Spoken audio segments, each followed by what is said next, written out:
Hey, what's up guys? Dr. D here with another mix video. We're going to be mixing drums today on a track called Feeling is Easy. So let's get into it. Alright, so just to walk you through what has happened previously, we have imported all the stems for a large band, 9-piece funk band that has drums, guitar, organ, saxophone, and basically a horn section of 3 instruments, and then vocals and background vocals. Previously we have imported all the stems. We've put them into order, relabeled all of the tracks, and color coded them so we can kind of tell drums and other instruments apart. The other things we've done thus far is to create some tracks. We've used auxiliary input stereo tracks for the kick sum, to sum the kick drums, the snare drum, the drum kit all together, and I've also additionally created a drum parallel compression track. Going beyond that, we have some tracks for the whole drum kit, like I said, the bass, the guitar, the organ, and the vocals and the horns as well. In addition, there are 3 stereo auxiliary input tracks that I have created for effects returns for long verb, short verb, and delay, as well as a submix before master fader. Okay, so other things that have been done to this session that I'll talk about here is I have, when we recorded this track, we had the whole band in the studio and we recorded along to a click track. The click track was actually printed and recorded. So we have the click track here, and we kind of use that in order to, when I move this session into another computer, into another DAW, it was much easier for me to set up the grid and to sync everything together. So you can kind of see I've created a grid and line that up. The tempo marking of this track was 117 BPM. So I have that over here starting at the downbeat of the song, and move the diamond right there to line up with that, and I can see that my grid now has all clocked into and synced with my metronome and the rest of the band that played along with the metronome. So everything is nice and gridded, and I can use my grid when I'm editing to snap into the grid. So I've got that going on. Also, I have created groups for all of the instruments. So a group for the drums, for the guitars, for the organ, the horn section, and the vocals. So we have that going on. Another thing that I have done in this session is I have imported 3 reference tracks. So if you're in the music audio production class, you'll find these in the content folder. I have AC/DC Back in Black, I have an Amy Winehouse song, as well as a Sharon Jones song that I have brought into this session as well, and I've muted these stereo tracks so that they don't play, but I can solo them and bounce back and forth between my mix and the mix of these iconic groups. So I can kind of check my sounds and my drum tones and my volume, and kind of mix to these reference tracks. So I always like to do that ahead of time before I start kind of going through and mixing, so that I have something I'm mixing towards and some sort of context, and not just mixing into space. And I don't know, it kind of helps check my ears.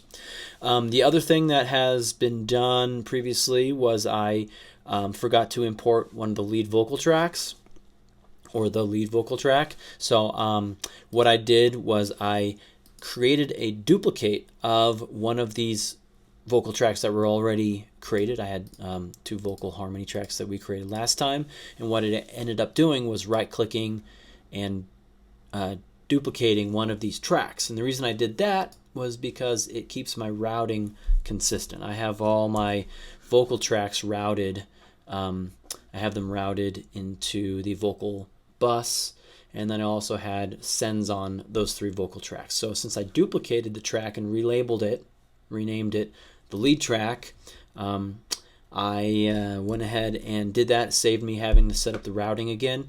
And what I had to do was basically, if I duplicate a track, it's going to have the same, vocal harmony audio on it. And I just deleted that vocal harmony, and I drag and dropped the new vocal track, the vocal lead track, onto that, and then relabeled it. So just a little bit of a shortcut there, but basically you're going to need to fly in this vocal lead track as well as the reference mixes. Okay, cool. So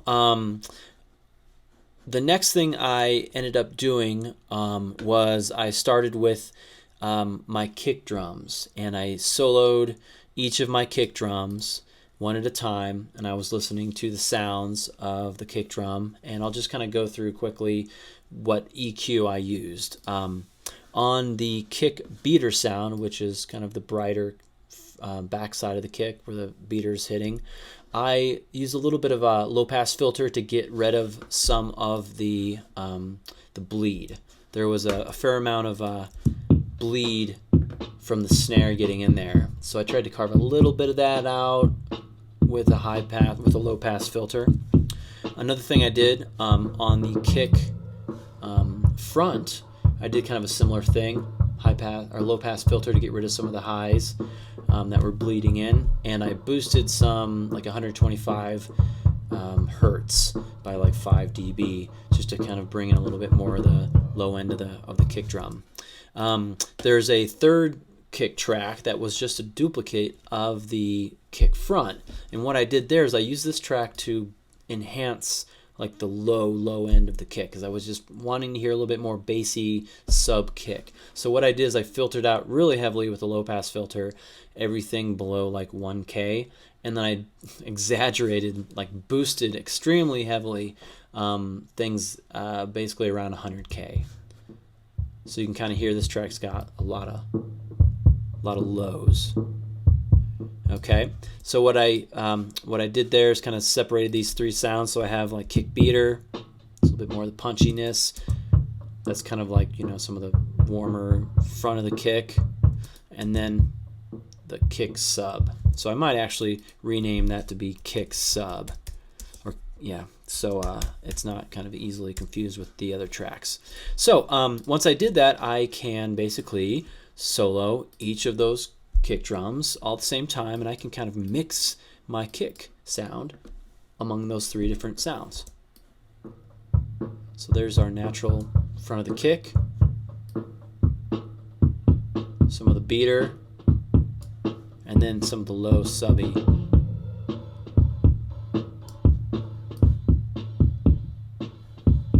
So tonally I can kind of go for whatever kick tone I'm looking for. All right. Now on my kick sum track, what I ended up doing was using compression on the kick sum, and you know, I pulled in the BF76 compressor and brought up the input gain until I was getting about 3 to 5 dB of attenuation there, and I turned my attack between very quick attack to low slow attack. Found something in the middle there, and a quicker release so that the needle recoils in between the hits there. And then I think I juiced the output gain a little bit so that my the output of my kick sum track was a little bit hotter. Okay, cool. Now on to snares. I have a snare bottom and a snare top. So my snare bottom is coming from the bottom of the snare where the snare metallic metal snares are. And what I ended up doing was carving out a lot of the low end because there's some kick bleeding in there. And I carved out some of the highs too because there was getting some cymbal sound in there. So I carved out stuff above like, it looks like around like 6K. And then I boosted a little bit 4K so I can get that really bite, sizzly, harsh 4K stuff. So it's really bitey. That's, you know, it's kind of the snare bottom is usually where you're going to get a lot of the sizzle and bite of your snare sound. And then I have the snare top. And I was still kind of playing around with this. There's a lot of cymbal sounds bleeding in there, so I used a low pass to kind of tap down a little bit of that snare cymbal bleed.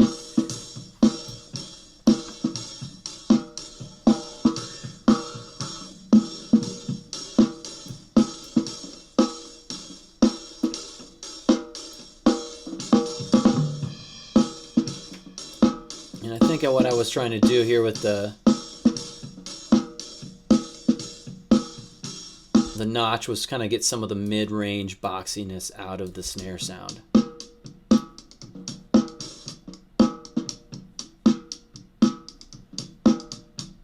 So kind of playing with that, trying to find, you know, where I want my snare tonally to be, and I'm using these tools to kind of shape that sound. So what you guys might do is listen to the reference track of whatever snare drum you're kind of feeling and liking the tone of, and then use the snare top and this EQ formation to kind of dial in tonally what the snare tone is. If you want a big dark sounding snare, something that's a little bit brighter, and then you can accentuate that with the snare bottom track to kind of balance between the natural sound of the snare from top and then the sizzly part of the snare on the bottom.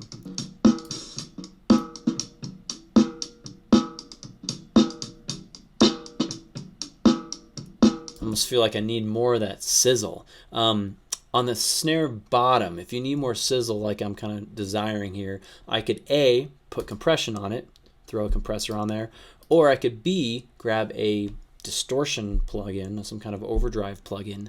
I think this is under, oh, is it modulation? No. Forget where the Sans amp is. Oh yeah, it's under harmonic. So Sans amp is a distortion overdrive kind of plugin, and what that does sometimes for me is gives me a little bit of sizzle. Turn up the crunch and the drive. Whoa. And then wow, there's some bite sizzle. There we go. Now we got that. So I got some crunchy snare sizzle going in there, and that can help your snare kind of pop out of the mix. So once I have my snare and my kick drum tones going, I can basically solo my snare and my kick drum tracks, and kind of get things going here. Change my tone of my snare from my snare sum. I think I put a snare sum track together with an EQ and a compressor on it, so I'm on the snare sum right now. The snare sum track, there's an EQ and a compressor both working.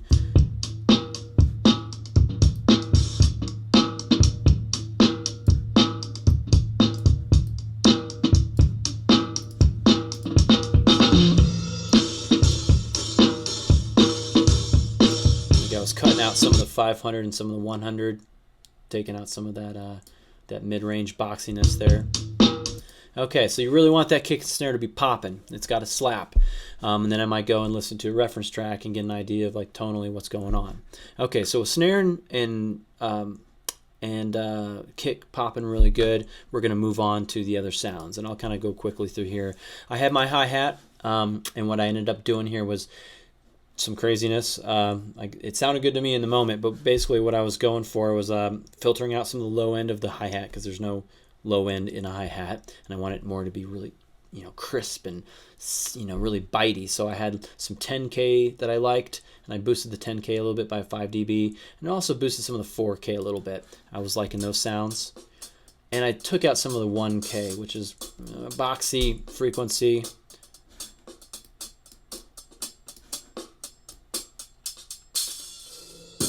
There's a lot of lows coming in, so I was taking out a lot of the low end of that hi-hat. Just wasn't feeling it. Yeah, some of that gargly, distorted low end. So that's what I got going on with my hi-hat. And then toms. What did I do with the toms? Okay, so with toms, all three of the toms I used a low-pass filter around about 4K. You know, toms are kind of a tonal thing. Boing, boing. Not a lot of 4 and 8 and 10K up there at all, and it was all just cymbal bleed. So I took some of that out, and I took out some of the 500 just to remove some of the boxiness of it. And I kind of duplicated that across all the toms. And I also used a gate on each of the toms. When you look at the tom tracks down here, you can see that there's just like dead air, dead air, dead air, and then a tom hit. Every now and then you'll get a tom hit. And when you're dealing with that, you really don't want an open mic just bleeding the whole time, doing phasing and all kinds of weird stuff. So I'll use a gate, or I'll just literally delete all of the waveform around the the hits, the transients of those toms. Okay, so I have that kind of situation going on, and those toms are a little quiet, so I might try to juice those up a little bit. I'm coming in at like 20 dB, under a negative 20 dB. So one thing I might do to alleviate that is to juice up the output of my EQ, or I could grab a compressor too, but maybe I just ramp up the output by 5 or 6 dB on each of these and get a little bit more juice coming out of my tom so that I don't have to crank my faders all the way up. So we'll see how that remedies it. Here we go. So it looks like my tom in the middle could use a little bit more. Okay, that's coming across pretty decent. So on my toms, I had this EQ going, and I used a gate on each one of these, and once I kind of dialed it in, I duplicated it across the other inserts, holding down Option, dragging the plugin over to the next slot. You can duplicate your plugins pretty easily, and then from there I can tweak the threshold and then the hold and release and attack of my gate a little bit. I like a quick attack so it opens up right away and the toms hit and I don't lose some of the transient and the attack of it. And then I have a little bit of a hold and a little bit of a release so that the tom wing can ring before the gate shuts off. So I've got that going on. I also pan my toms apart. I went from high to low, so it looks like I had rack tom 2 is a little bit higher, rack tom 1 is the middle tom, and then the floor tom is the low tom, and I kind of panned them high, medium, low, like you see here. Okay, cool. Now into overheads. The overheads, I haven't used any EQ or anything on these yet. I just basically kept them natural.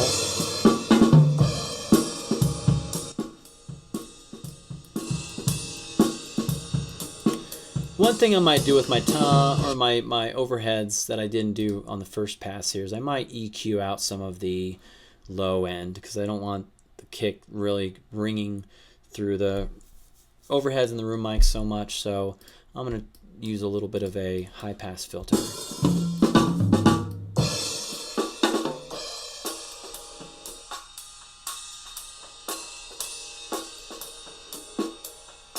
Yeah, so I'm looking at about 500 hertz. I might change this if things sound a little bit too bright, but I'm thinking this is going to make my drums a little bit tighter. If I have closed mics responsible for most of the tone of the snare and the kick, and they're super tight, and the overheads are more just room cymbal sounds, I think that might be working a little bit better for me. That might be too heavy-handed. Let me back that off a little bit.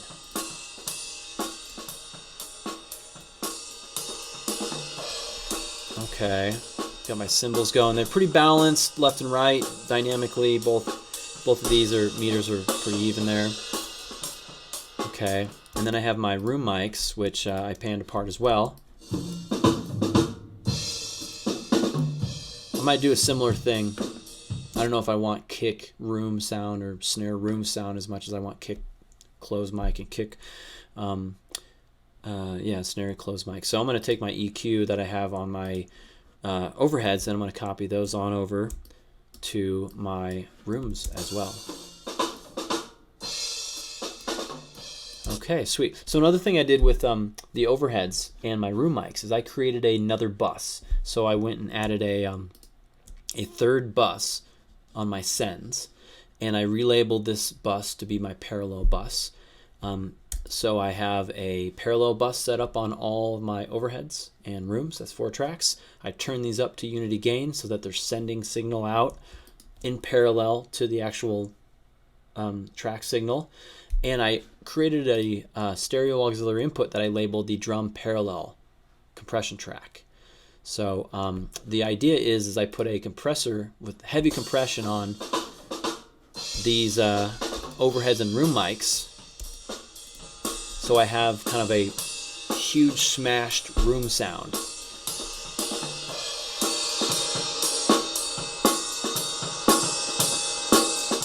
So it kind of just intensifies the wall of sound, cymbal, room, screaming sound there that I can maybe ramp up during the the climactic parts of the song.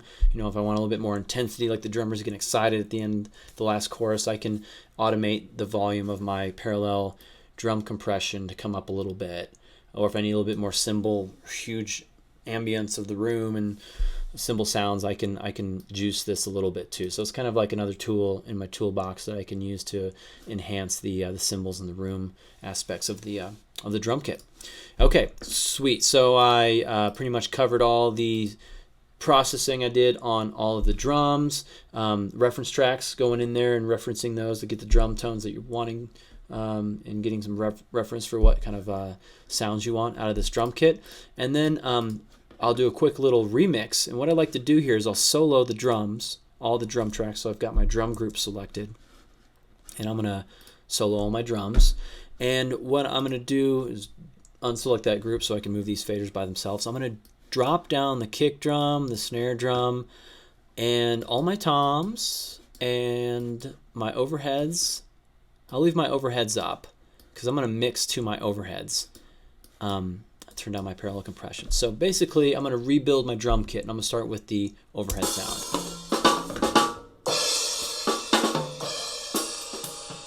Okay, I'm going to bring in some kick.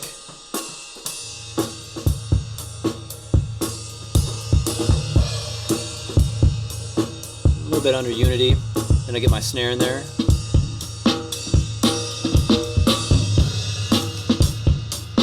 Okay, a little bit of hi-hat. Okay, get my toms in there. Maybe you'll hear some toms sooner or later. Hear some toms.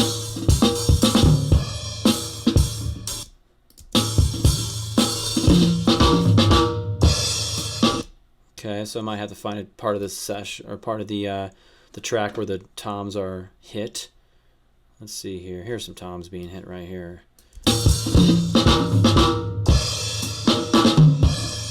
Okay. All right, so I'll get my toms feeling all right, and then bring in some room.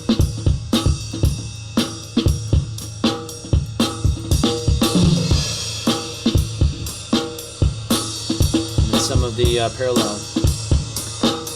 Okay, cool. So I'm kind of doing this, you know, kick and snare are very important. I need to have a boom, cap, boom, boom, cap. That needs to be really huge. And then all the other things I kind of just fill in the space and the ambience of the room and stuff. And then as I continue mixing in the instruments and I check my references, I'm kind of constantly tweaking that and making sure my drum kit isn't too bright or my kick and snare really pop in. They're not overpowering or whatever the issues that arise as you mix. I'm constantly kind of adjusting my EQs on my individual instruments and rebalancing and reshaping those tones to get a little bit more of what I need out of the drums. Or tonally what I'm going for from some reference track sound. And that kind of wraps up a quick run through of my drum mix. I'll come back around, of course, and do overhead, or I'll do the effects sends and returns to get reverbs and stuff going on a little bit later. But one last thing I want to mention before I move on. This is really important. I should have mentioned it earlier. But any of the instruments that have two mics on them, like a kick drum, the snare drum, there's two microphones on each of those instruments. I need to check phasing. So what I had done earlier in before I hopped on this video was I zoomed really closely into my kick drum tracks.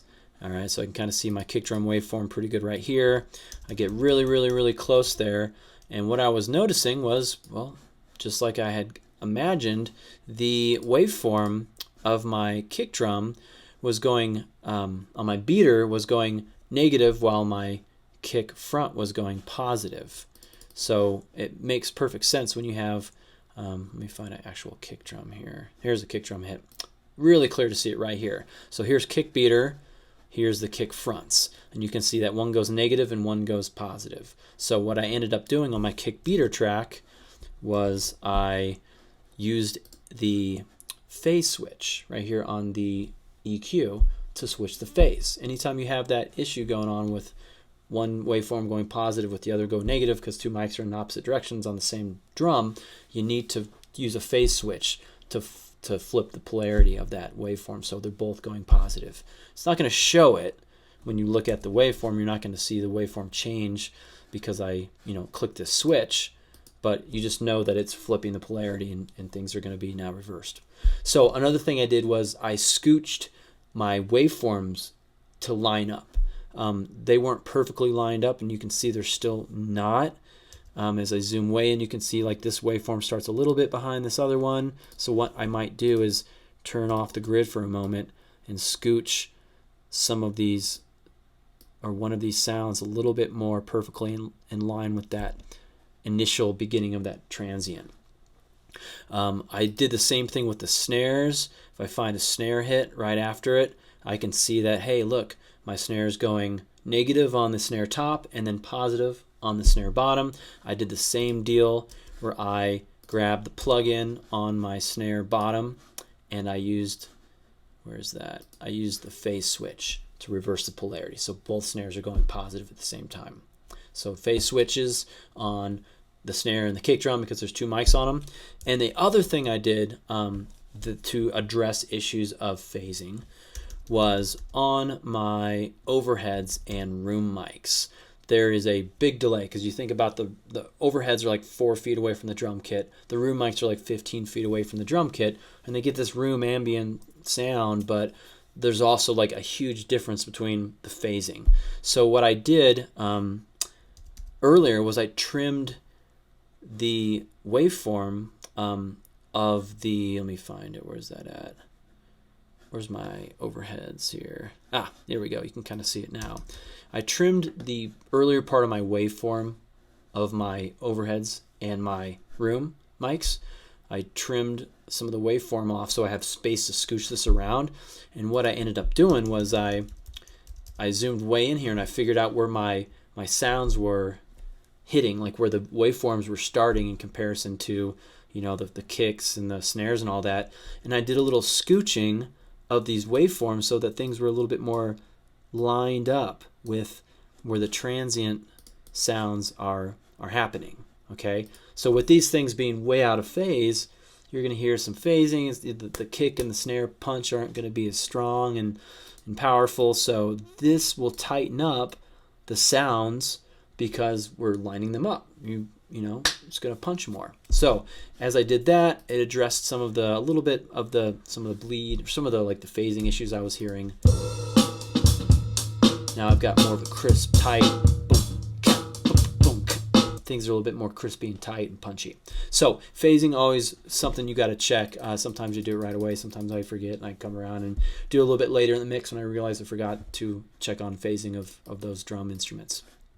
Okay, so that concludes our video on mixing the drums. Hopefully you guys got something out of that, and good luck with your mixing, and don't forget phasing, and we'll see you in the next video. All right, peace out.